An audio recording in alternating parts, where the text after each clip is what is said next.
Good morning, good afternoon, good evening, folks. Michael Zuber, one rental at a time, back with the one and only Mr. Greg Dickerson. How you doing, sir? Doing great, Michael. Good to see you. Oh, I'm doing really well, man. So in episode number 3, we talked about buying a business, growing a business, doing all of that. I kind of roped in real estate, and you're like, dude, make that the next episode, which you were right. So let's talk about the real estate market, something that I look at every day. I think there's a lot of thoughts about what's going on, right? You've had the 30-year mortgage go from 3 to 7, maybe 8. Some people are calling for 10. We've seen inventory collapse. We've seen transactions collapse. We've seen price come in a little bit since the peak. But there's a lot of things going on. And one of the things that I believe, much like your business discussion in the last video, is creative financing, seller financing is going to be the way that most deals get done, certainly next year and maybe even the year after, because at 10%, very little makes sense. Yeah, absolutely. Will we get there? I don't know. I was just looking at the Fed funds rate while you were talking. 10 years at 4.23 right now on not Fed funds rate, but treasuries, 10-year treasury, which is kind of loosely what, mortgage rates are based on. And there's generally a delta there of, a couple hundred basis points. But I think rates are clearly above 7% now for most. You can get some interest only stuff and some, longer term mortgages, there's some exotic products out there coming up reducing the rates, but I think the cheapest you can get even interest only now is still in the 6s, isn't it? Yeah, I think there's a lot of 2-1 buy downs like you use to buy your house. There's some ARM products out there, but yeah, generally speaking, as of Friday, 7.32 30-year fixed, owner rock, best credit, 20% down. Pretty wild. Yeah, it's crazy. So will they get to 10%? So I mean, as long as the 10-year keeps popping, it's going to put pressure on rates. It seems like, I mean, we got to 7 much faster than I thought we would. 8 is the next level. I mean, if we get there, yeah, it's just locking people in. And see, that's the biggest problem with the housing market right now is obviously, most of the people in their houses have sub 4%. There's a good percentage sub 3%. Most of them have good credit, good jobs, but good down payments, those types of things. So how do you get sellers motivated at scale to really affect the inventory or lack thereof that we have nationwide? And there's a couple of ways. So one, we're seeing some markets that had a lot of influx of people during the pandemic where people are moving out now for different reasons. So you're seeing some inventory levels build in some of those markets. They're bigger markets. You have builders that are delivering units. Builders can cut and will cut faster than anybody else to get rid of their inventory. But that's kind of adding a little bit here and there. There's some builders that are having trouble selling. Their traffic is non-existent now, but they can cut and get them sold. Then you have short-term rentals, and that was a big thing. A lot of people bought short-term rentals over the last couple of years and put those in service in markets where you generally wouldn't rent something on a weekly basis or short-term basis.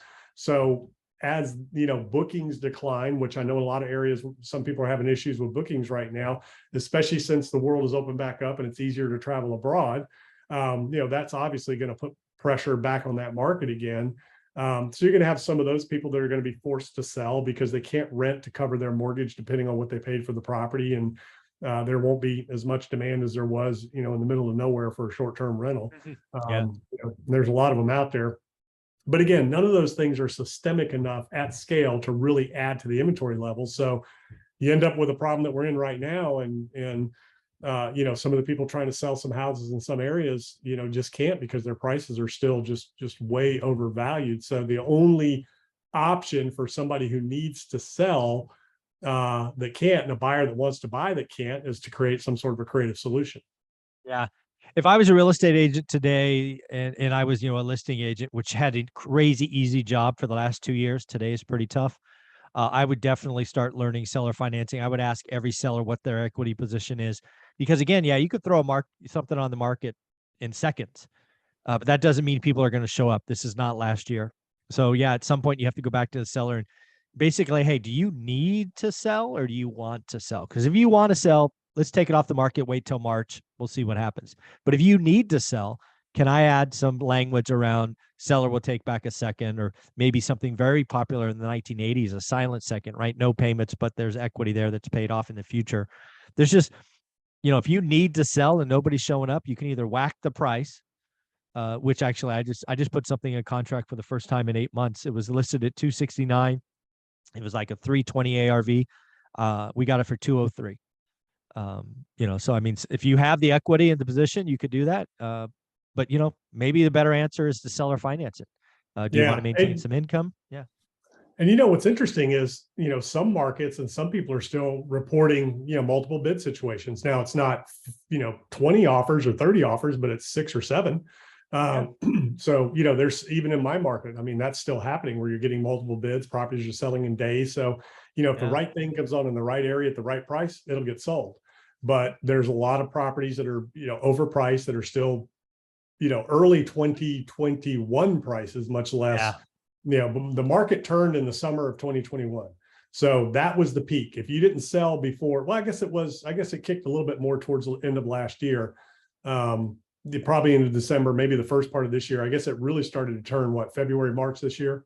Well, if you look at the Case Shiller and all of those folks, May was the peak. Nationally speaking, there were markets that obviously peaked earlier and later, but nationally speaking, it looks like the highest number was May 414 nationally speaking. Okay. Yeah. Because the rates kept going down. So it peaked a little bit last summer. It slowed down, then it kicked back in. And I guess the spring of this year was the last big push. And then rates started skyrocketing from there. And it's all interest rates. It's like you and I talk about the whole time. And, I know there was a little bit of pushback where people said, it doesn't have anything to do with payments. It absolutely does. That's, absolutely. Most people are buying a payment. And right now, going from, where we were to where we are now with rates, it's extremely punitive. It's just people are just priced out of the market and sellers are locked into their houses that, locked in those low rates. So I don't know so the question is, how do you get motivated sellers at scale, right? I mean, to correct this situation. It's just a very interesting time because the remote work situation, people don't have to move for jobs. The rental market is still strong in most areas. So if you can't sell, you could rent. There's just so many things that are different now that just weren't there 0809 and last few years. Lenders, if you're in trouble, they're going to work it out with you. So if you lose your job and with what's going on, lenders, you can buy forbearance check. So, I mean, it's just a completely different time right now. And the only way to do it is to build our way out of it, but you can't do that because you can't sell them and prices are still high. You can't get the help. I mean, all the builders that I work with, they still, their subs are still busy. So it hasn't fully corrected yet.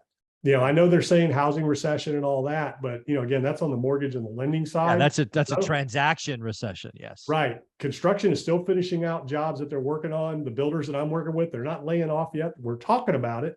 They're like, hey, what happens if I can't sell? What do I do? Then I'm like, well, you got to trim, and exactly. Get you small. need to be ahead of that. And you need to look at your trends. And most people obviously are going to get through the end of this year and see what they're going to do next year. But that's where builders are right now. People are talking about, builders aren't laying off. They're not pulling back. Well, they got to finish what they have in the pipeline and they don't want to let people go in the holidays if they don't have to. So I think you're going to see a lot of things culminate into the first Q1 next year real fast. Yeah, I think Q1 next year makes a lot of sense. I think, because I've been thinking about the housing. I think about the housing market every day. Right? That's my thing. And I always ask myself, what could cause waves of motivated sellers? Because again, that's how you break this, right? You can't have falling inventory and have a crazy drop in prices. That's not how the system works. In order to do that, you have to have inventory coming on faster than supply is being removed. And thus you have to have inventory go back to 2 million units or whatever it was in 2018.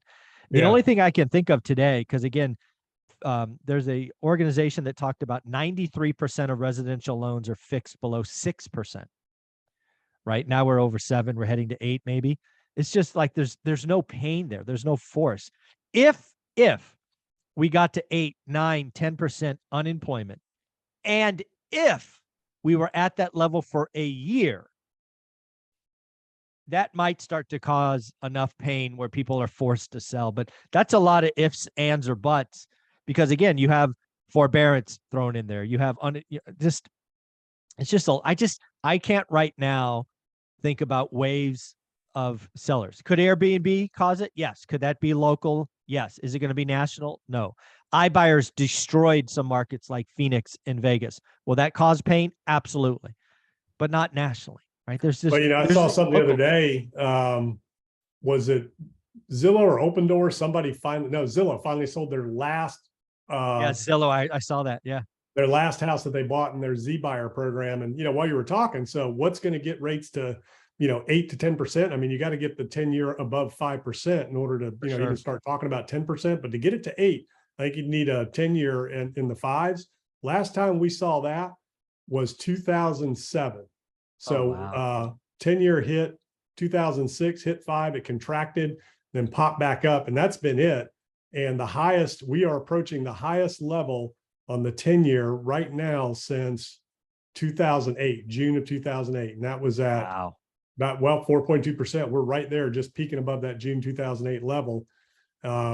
So that's what you need to get the rates up. That 10 years got to get up over 5%. And we're at 4.2 right now. So we got a little ways to go, but it's been parabolic. And I think we get there, right? Right now, when we're talking. Yeah, I think we get there, right? Especially if the Fed gets their terminal rate, because right now the Fed funds rate's 3%, right? It's 3 to 3.25. So roughly speaking, there's a 1% margin between Fed funds and the 10-year. Not saying that can't contract, but that's just where we are today. If they get terminal rate to 5%, you have to think the 10 years over 6, right? Just logically speaking. You would think, Yeah, you but would think. well, that's a ways off from here, and Yeah. a lot of damage to be done before we get there. Yeah, exactly. Well, Greg, this has been so much fun. I always appreciate our conversations. Where can people find you? GregDickerson.com. That's where all my info is. Go check it out.